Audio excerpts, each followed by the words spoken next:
प्रणाम। माधव विद्या संकुल online teaching में आपनु स्वागत है।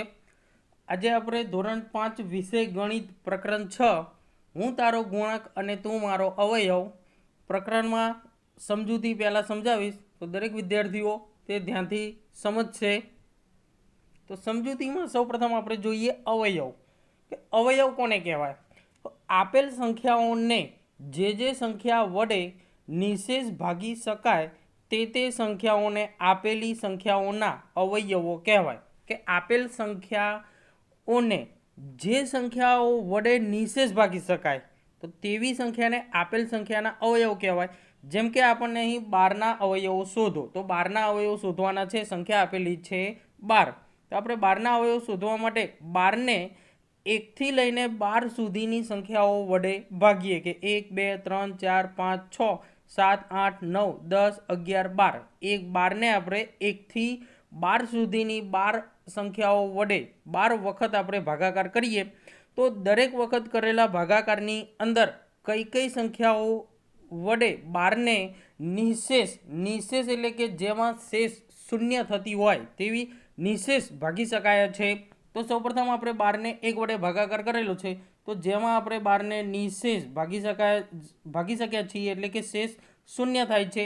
ત્યારબાદ 2 વડે પણ 12 ને નિશેષ ભાગી શકાય છે, 3 વડે પણ 12 ને નિશેષ ભાગી શકાય છે, ત્યારબાદ 4 વડે પણ 12 ને નિશેષ ભાગી શકાય છે એટલે કે શેષ શૂન્ય થાય છે।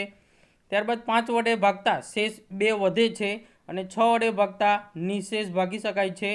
ત્યારબાદ 7 વડે ભાગતા શેષ વધે 5, 8 વડે ભાગતા શેષ વધે 4, 9 વડે ભાગતા શેષ વધે 3, 10 વડે ભાગતા શેષ વધે 2, 11 વડે ભાગતા શેષ વધે 1 અને 12 વડે ભાગતા નિશેષ ભાગાકાર કરી શકાય છે। તો અહીંયા આપણે જોઈએ તો 12 ને 1 2 3 4 6 અને 12 વડે નિશેષ ભાગાકાર કરી શકાય છે।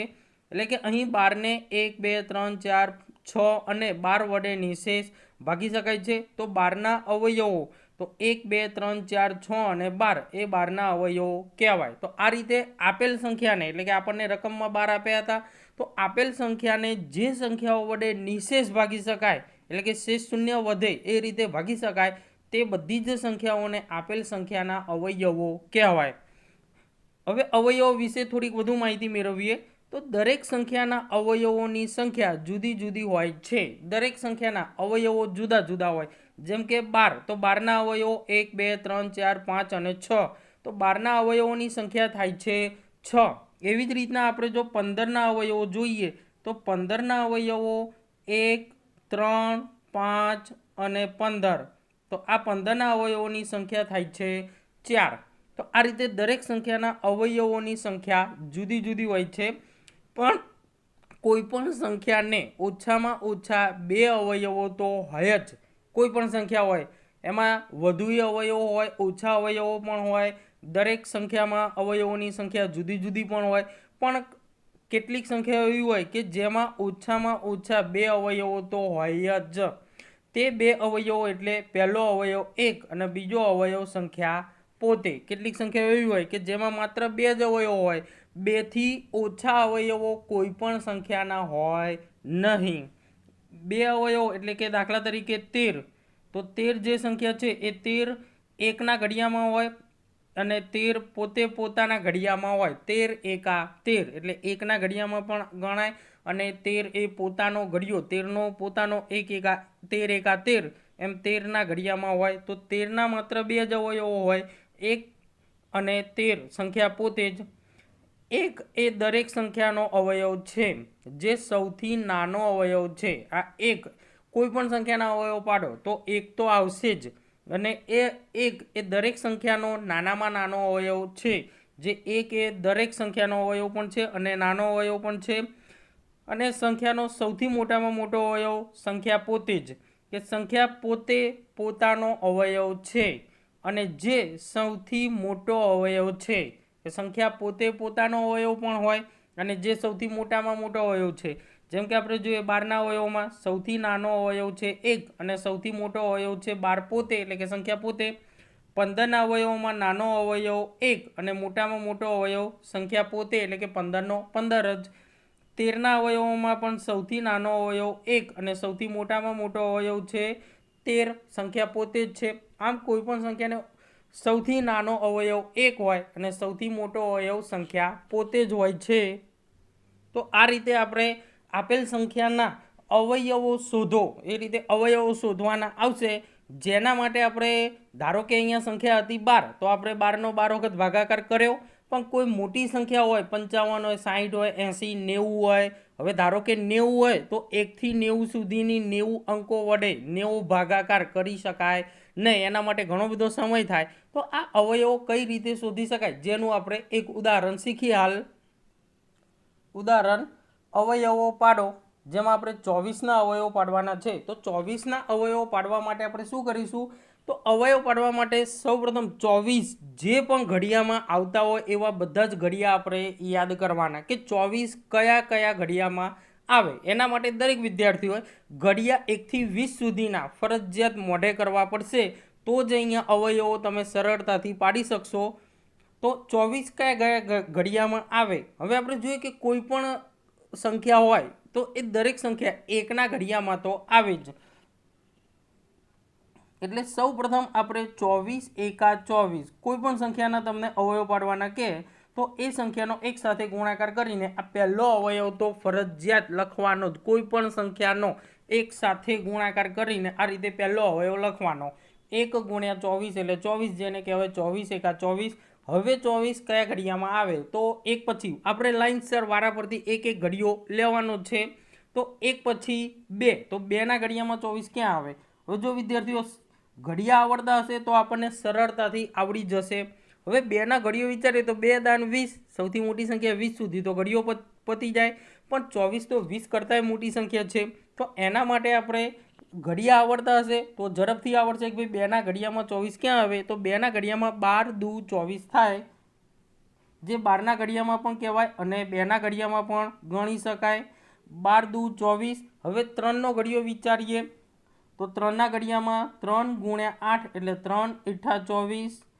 ત્યારબાદ 4ના ઘડિયામાં વિચારીએ તો 4ના ઘડિયામાં 4 છક 24। ત્યારબાદ 5નો ઘડિયો લઈએ તો 5ના ઘડિયામાં 24 આવશે નહીં। ત્યારબાદ 6નો ઘડિયો, તો 6ના ઘડિયામાં થાય 6 ચોક 24, 6 ચોક 24। ત્યારબાદ 7નો ઘડિયો લઈએ તો 7ના ઘડિયામાં 24 આવશે નહીં, 7 તરી 21, 7 ચોક 28, જે 21 થી 28ની વચ્ચે 24 જતા રહેશે, પણ 24 7ના ઘડિયામાં આવશે નહીં। ત્યારબાદ 8નો ઘડિયો, તો 8 તરી 24, 8 ગુણ્યા 3 એટલે 8 તરી 24। ત્યારબાદ 9નો ઘડિયો, તો 9 તરી 27 અને 9 દુ 18, તો 18 અને 27ની વચ્ચે 24 નહીં આવે। ત્યારબાદ 10ના ઘડિયામાં પણ 24 નહીં આવે, 11ના ઘડિયામાં પણ ના હોય, 11 દુ 22, 11 તરી 33। હવે 12નો ઘડિયો, તો 12ના ઘડિયામાં 12 દુ 24, 12 ગુણ્યા 2, 12 દુ 24। ત્યારબાદ 13ના ઘડિયામાં આગળ ક્યાંય આવશે નહીં, હવે છેલ્લે 24 એકા 24, તો 24 ગુણ્યા 1 બરાબર 24। હવે આપણે 24 જે ઘડિયામાં આવતા હતા તે દરેક ઘડિયા આપણે લઈ લીધા છે। હવે આમાંથી આપણે 24ના અવયવો લખવાના, તો 24ના અવયવો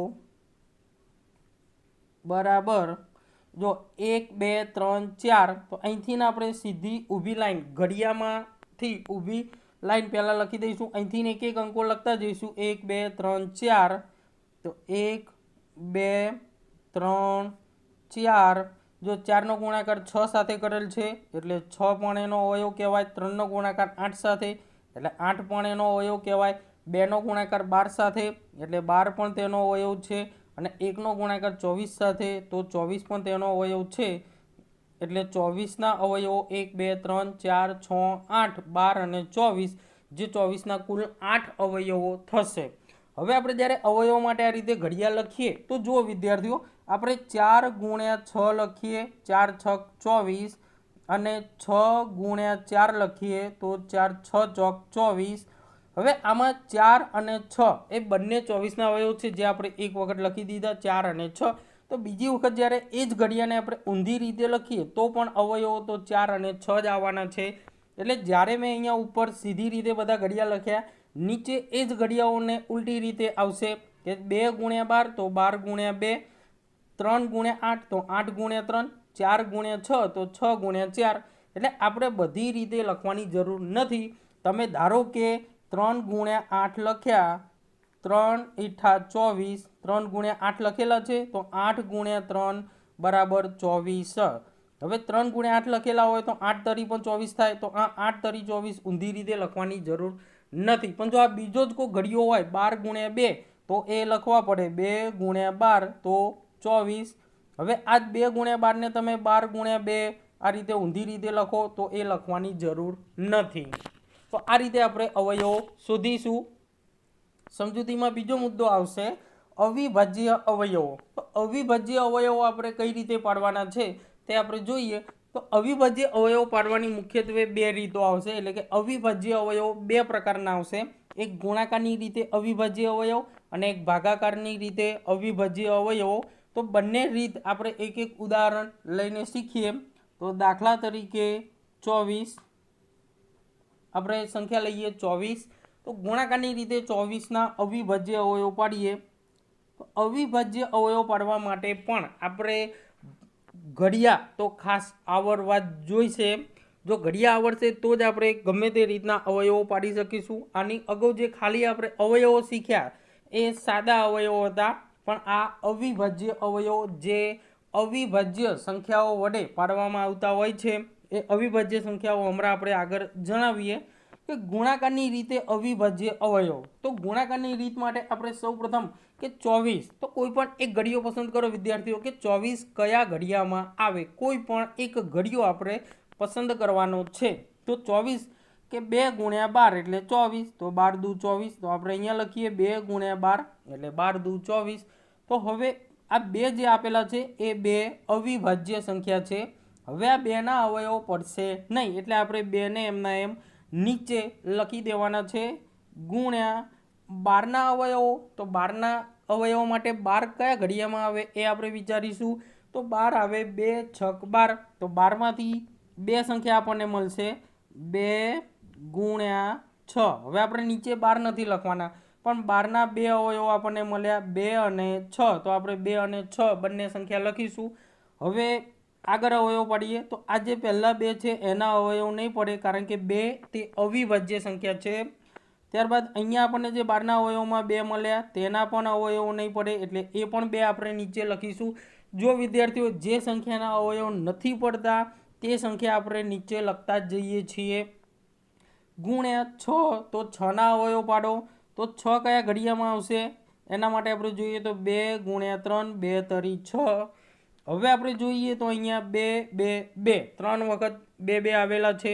જે બગડો એ અવિભાજ્ય સંખ્યા છે, એટલે કે તેના અવયવો પડશે નહીં.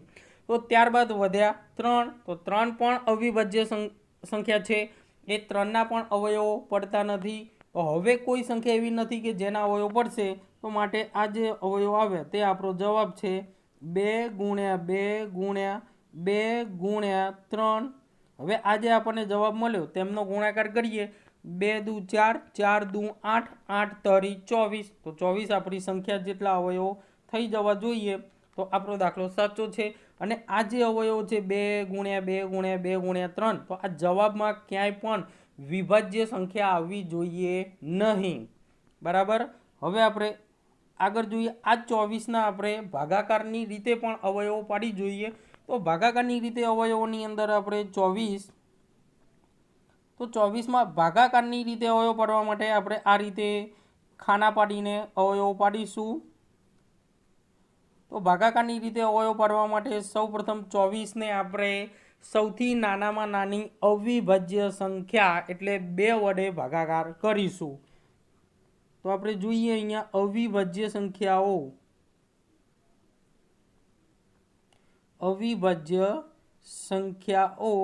હવે આ સંખ્યાઓ દરેક વિદ્યાર્થીઓએ મોઢે રાખવાની, જેથી તમને ગુણાકારની રીતે હોય કે ભાગાકારની રીતે હોય, જ્યારે પણ એનો જવાબ આવે અથવા ભાગાકારમાં જ્યારે પણ તમારે અહીંયા ભાગાકાર કરવો પડે ત્યારે તમને આ સંખ્યાઓ ખૂબ જ ઉપયોગી થશે. અવિભાજ્ય સંખ્યાઓ જેમાં સૌથી નાની અને સૌથી પહેલી અવિભાજ્ય સંખ્યા છે 2. તો સૌપ્રથમ આપણને જે 24 આપેલા છે એ 24ને આપણે 2 વડે ભાગાકાર કરીશું. તો 24નો 2 વડે ભાગાકાર કરીએ तो 24 भाग्या 2, 2 एका 2, 0 4 नीचे लाव्या, 2 दू 4, જેમાં શેષ શૂન્ય થાય છે। આ શેષ શૂન્ય થવી જોઈએ। તો હવે આપણે જોઈએ તો 12 ગુણ્યા 2 એટલે 12 દુ 24 થશે। તો એમાંથી 2 અવિભાજ્ય સંખ્યા આપણે અહીંયા લખીશું અને ભાગાકારનો જે જવાબ છે ભાગફળ તે 12 ને આપણે અહીંયા 24 ની નીચે લખીશું। હવે 12 ને ફરીથી જોઈએ તો 12 ને ફરીથી 2 વડે ભાગી શકાય છે કે નહીં એ આપણે જોવાનું। તો 12 ને ફરીથી પણ 2 વડે ભાગી શકાય છે। તો આપણે ફરીથી 12 ને 2 વડે જ ભાગીશું। તો 2 નો ઘડિયો 12 આવે ત્યાં સુધી બોલવાનો। 2 ગુણ્યા 6, 2 છક 12। હવે 6 મળ્યા તો 6 ને જોઈએ તો 6 ને પૂછો કે ભાઈ તને 2 વડે ભાગી શકાશે કે તું 2 ના ઘડિયામાં આવીશ? તો કે હા, 2 ના ઘડિયામાં આવશે। 2 તરી 6। હવે 3 આવેલા છે તો 3 ને આપણે 2 વડે ભાગો। તો 3 ને આપણે 2 વડે ભાગીશું તો 2 એકા 2 એટલે શેષ વધે 1। એનો મતલબ કે 3 ને નિશેષ ભાગી શકાતા નથી 2 વડે, એટલે કે આ ભાગાકાર આપણે ગણતરીમાં લેવાશે નહીં। તો હવે 3 ને 2 વડે તો ભાગી શકાતા નથી। તો એના પછી આગળ કઈ સંખ્યા વડે ભાગીશું? તો અવિભાજ્ય સંખ્યાઓમાં 2 પછીની અવિભાજ્ય સંખ્યા આવશે 3। તો 3 ને 3 વડે જ ભાગો। તો 3 એ 3 ના ઘડિયામાં આવે, 3 એકા 3। હવે છેલ્લે જ્યારે અહીંયા 1 આવી જાય, જમણી બાજુમાં 1 આવી જાય તો આપણા આ અવયવો અહીંયા પૂરા થશે। તો 24 ના અવયવો આપણે લખીએ। આ જે પહેલી લાઈન આવેલી છે અવિભાજ્ય સંખ્યાઓની, આ પહેલી લાઈનના બધા જ અવયવો આપણે જવાબમાં લખી દઈશું। 2 ગુણ્યા 2 ગુણ્યા 2 ગુણ્યા 3। તો 24 ના અવયવો 2 ગુણ્યા 2 ગુણ્યા 2 ગુણ્યા 3, આ બધાનો આપણે ગુણાકાર કરીએ તો 2 દુ 4, 4 ગુણ્યા 2 એટલે 8, 8 ગુણ્યા 3 તો 8 તરી 24। હવે ગુણાકારની રીતે 24 ના જે જવાબ હતો અને ભાગાકારની રીતે 24 નો જે જવાબ છે એ બંને જવાબ જોઈએ તો બંને સરખા જ આવે છે। એટલે કે 24 ના અવયવો કે કોઈ પણ સંખ્યાના અવયવો આપણે ગુણાકારની રીતે પાડીએ કે ભાગાકારની રીતે પાડીએ, આ બંને રીતમાં જવાબ સરખા જ આવશે। તો આમાં આપણે કીધું કે અવિભાજ્ય સંખ્યાઓ જે તમને ગુણાકાર કે ભાગાકારની રીતે અવિભાજ્ય અવયવો, જુઓ આ અવયવોના નામમાં જ આવશે કે અવિભાજ્ય અવયવો, કે ગુણાકારની રીતે અવિભાજ્ય અવયવો કે ભાગાકારની રીતે અવિભાજ્ય અવયવો, એવું તમારે પ્રશ્નની સૂચનામાં લખેલું જ હશે। એટલે જ્યાં અવિભાજ્ય અવયવો આવે તો એના માટે આપણે અવિભાજ્ય સંખ્યાઓનો ઉપયોગ કરીશું। તો અવિભાજ્ય સંખ્યાઓમાં સૌપ્રથમ 2, 3, ત્યારબાદ અવિભાજ્ય સંખ્યાઓ આવશે 5, 7, 11, 13, 17, 19, 23, 29, 31, 37, 41, 43, 47। આ જે મેં સંખ્યાઓ લખી તે 1 થી 50 ની વચ્ચે આવતી અવિભાજ્ય સંખ્યાઓ છે, જે 1 થી 50 ની વચ્ચે આવે છે। તો આ સંખ્યાઓ દરેક વિદ્યાર્થીઓએ મોઢે રાખવાની। તો અવિભાજ્ય સંખ્યાઓમાં આપણે સમજાવી દઈએ કે અવિભાજ્ય અને વિભાજ્ય એટલે કેવી સંખ્યાઓ। તો અવિભાજ્ય એટલે સાદી રીતમાં આપણે સમજાવીએ ડાયરેક્ટ જ, તો જે સંખ્યા કોઈ પણ ઘડિયામાં ન આવતી હોય તેવી સંખ્યાને અવિભાજ્ય સંખ્યા કહેવાય। એટલે કે અવિભાજ્ય સંખ્યાઓ માત્ર એકના ઘડિયામાં હોય અને એ સંખ્યા પોતે પોતાના જ ઘડિયામાં હોય। દાખલા તરીકે 11, તો હવે વિચારો 11 કયા ઘડિયામાં આવે? તો 1 ગુણ્યા 11 બરાબર 11, એટલે 1 ના ઘડિયામાં તો આવે જ।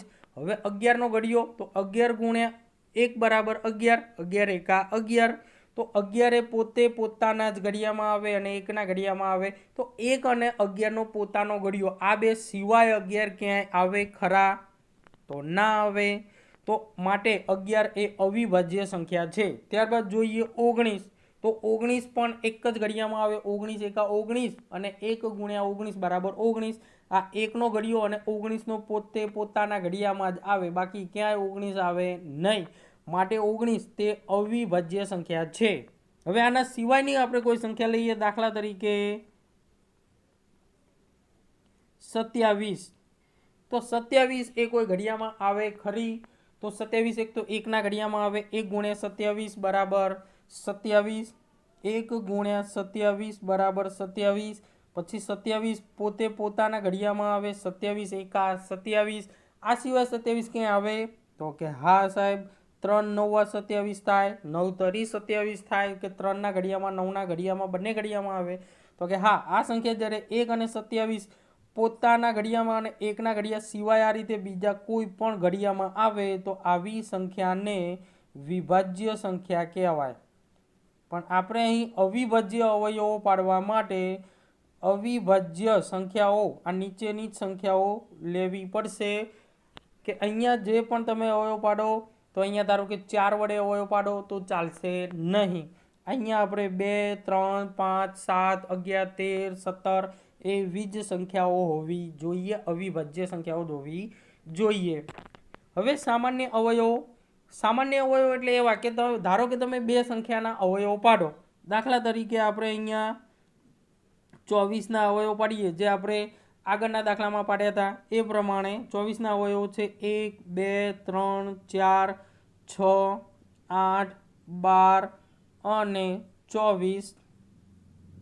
ત્યારબાદ આપણે 12ના અવયવો પાડીએ તો 12ના અવયવો 1 2 3 4 6 અને 12। તો આપણે 12 અને 24 બંનેના અવયવ પાડેલા છે। હવે બંને અવયવોમાં આવતી સરખી સંખ્યા શોધો કે 12માં પણ હોય અને 24માં પણ હોય તેવી સંખ્યાઓ। તો કે 1 1 બંને સંખ્યામાં છે, 2 અને 2 તો આ પણ બંને સંખ્યામાં છે, 3 અને 3 બંને સંખ્યાના અવયવો છે, 4 અને 4 એ પણ 12 અને 24 બંનેમાં છે, 6 અને 6 એ પણ 12 અને 24 બંનેમાં છે, અને 12 12 તો એ પણ 12 અને 24 બંનેમાં છે। તો 12 અને 24ના સામાન્ય અવયવો, તો જે સંખ્યા બંને સંખ્યાના અવયવોમાં આવતી હોય એને સામાન્ય એટલે કે બંનેમાં હોય તેવા 1 2 3 4 6 અને 12 છે। તો આ રીતે બંને કે તેથી વધુ હોય, બે સંખ્યા હોય કાં તો બેથી વધારે પણ સંખ્યા હોય તો 3 હોય તો ત્રણેયમાં આવતી હોય તેવી સંખ્યાને સામાન્ય અવયવો કહેવાય। ત્યારબાદ ત્રીજો મુદ્દો છે અવયવી।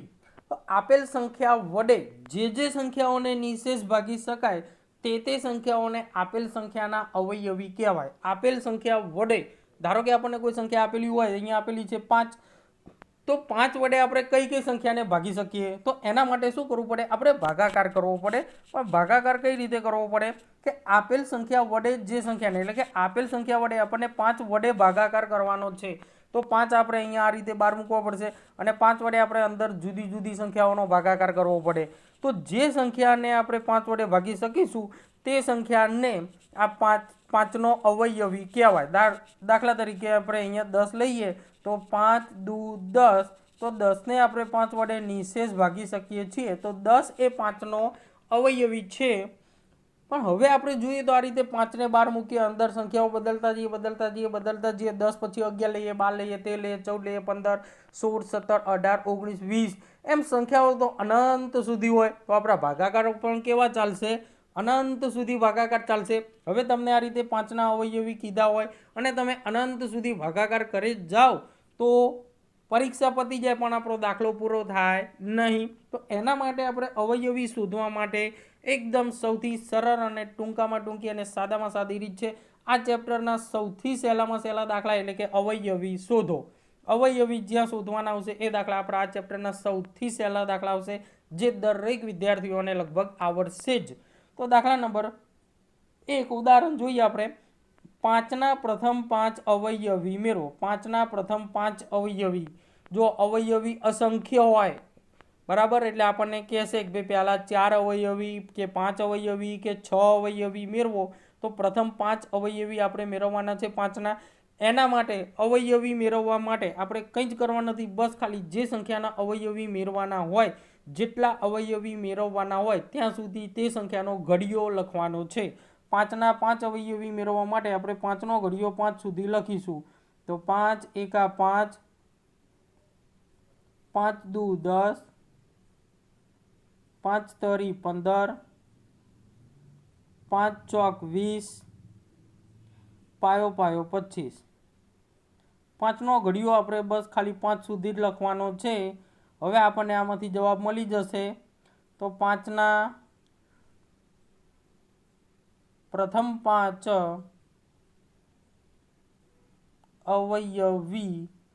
અવયવીની અંદર આપણે આ જવાબવાળી લાઈન લખી દઈશું।